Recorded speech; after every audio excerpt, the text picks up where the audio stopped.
The legal framework governing land ownership in India is multifaceted and varies from state to state. Understanding the different types of land ownership titles is essential when engaging in property transactions or investments. Whether you are purchasing freehold land for residential purposes or entering into a lease agreement for a commercial property, it is important to ensure that the land title is clear and legitimate. Before buying or selling property, it is advisable to consult with a legal expert or property consultant to confirm the title and avoid any potential disputes. Each type of land ownership comes with its own set of rights and restrictions, so it's crucial to fully understand the implications of the title you are dealing with. The Mukhya land title is a unique form of land ownership that reflects the essence of community living. As the Mukhya, I oversee land that isn't just mine, it belongs to the entire village. My role is to manage these lands in trust for our community, ensuring that everyone has a say in how it's used. While I have control, the real power lies with the villagers who rely on this land for their livelihoods. This system fosters a sense of belonging and responsibility, where each villager has usage rights, creating a bond that strengthens our community ties.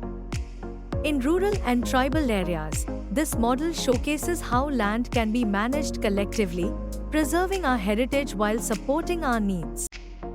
It's not just about ownership, it's about stewardship and unity.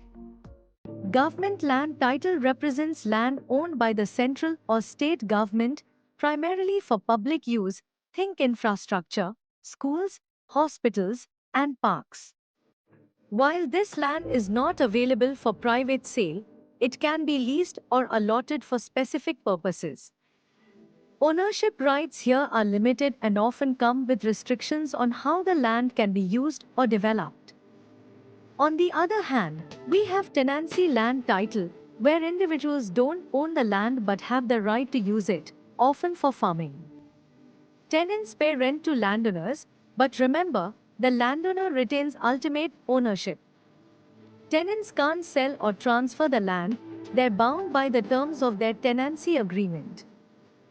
This arrangement is common in rural areas, fostering agricultural productivity while allowing landowners to benefit from their property. Understanding these distinctions is crucial for anyone navigating land use and ownership. Patta land is a fascinating.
When it comes to land ownership in India, understanding the difference between freehold and leasehold titles is crucial.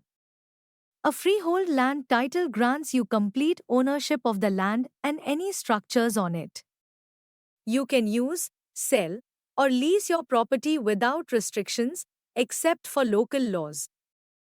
This is the most desirable form of ownership, perfect for residential, commercial, or agricultural use. On the other hand, a leasehold title means you only have the right to use the land for a specified period, usually between 30 to 99 years. After that, the property reverts back to the lessor, which is often a government or private entity. While you can develop the land during the lease, transferring ownership is limited by the lease terms. So, whether you're looking for long-term stability with freehold or a temporary arrangement with leasehold, Knowing these distinctions can help you make informed decisions about your property investments. Land ownership in India is a fascinating yet intricate subject. When I think about it, the different types of land titles really stand out. For instance, there's freehold land, which gives you complete ownership, allowing you to sell or develop it as you wish. Then, we have leasehold land, where you own the property for a specific period but not the land itself. This can be tricky, especially in urban areas where land is scarce. Another interesting type is agricultural land, which is governed by specific laws to protect farmers. And let's not forget about government land, which can be leased for various purposes but comes with strict regulations. Understanding these titles is essential for anyone looking to buy or invest in property. Each title has its own set of rules, and navigating them can be a real game changer in the real estate market.